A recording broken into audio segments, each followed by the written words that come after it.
अभी सब्सक्राइब करें हमारे चैनल माँ दुर्गा म्यूजिक को और साथ में बेल आइकन जरूर दबाएं ताकि ऑल नोटिफिकेशन आप तक जल्द।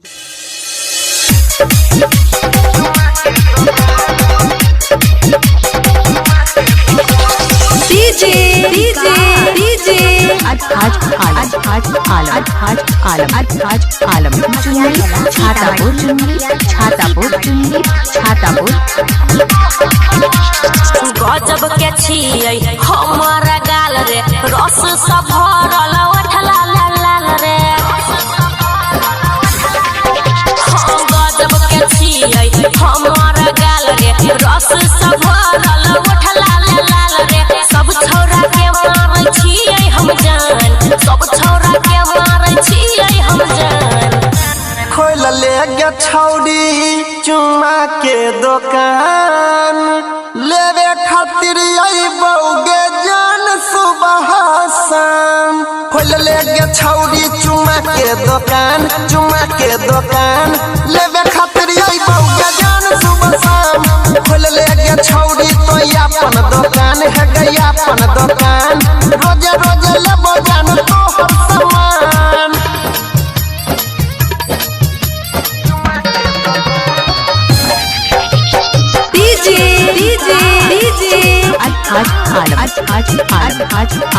चुन्नी छातापुर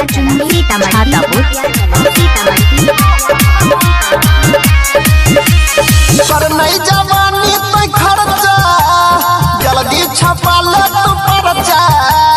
नोट के गोडी कमाई भी कोई जेतो सगरो के चर्चा।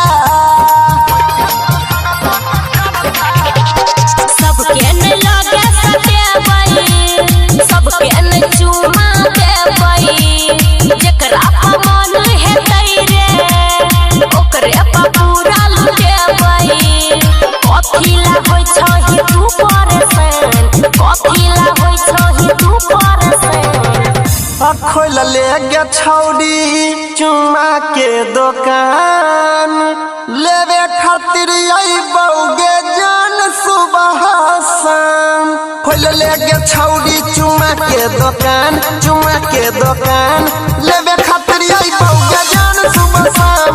खोल ले गे छौड़ी तो अपन दुकान है गई अपन दुकान, रोजे रोजे लेबो जान तोहर सामान।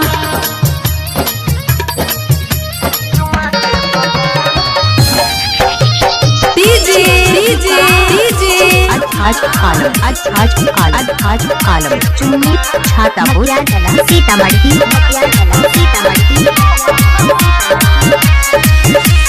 सही सही दाम लगैबो, घाटा नहीं लागे गे देबो। तोरा दुकान के छोड़ के जान दोसर दुकान नहीं जेबो। लाखों के हमर जवानी छोड़ाबै छै सब पानी। सुमन सोना के संगे कर नहीं तू छेड़खानी। अनिल सनी बंद राख जुबान, अनिल सनी बंद राख जुबान। खोल ले गे छौड़ी चुम्मा के दुकान, लेवे खातिर अइबौगे जान सुबह शाम। खोल ले गे छौड़ी चुम्मा के दुकान, चुम्मा के दुकान, लेवे खातिर अइबौगे जान सुबह शाम। खोल ले गे छौड़ी तो अपन दुकान है गई अपन दुकान।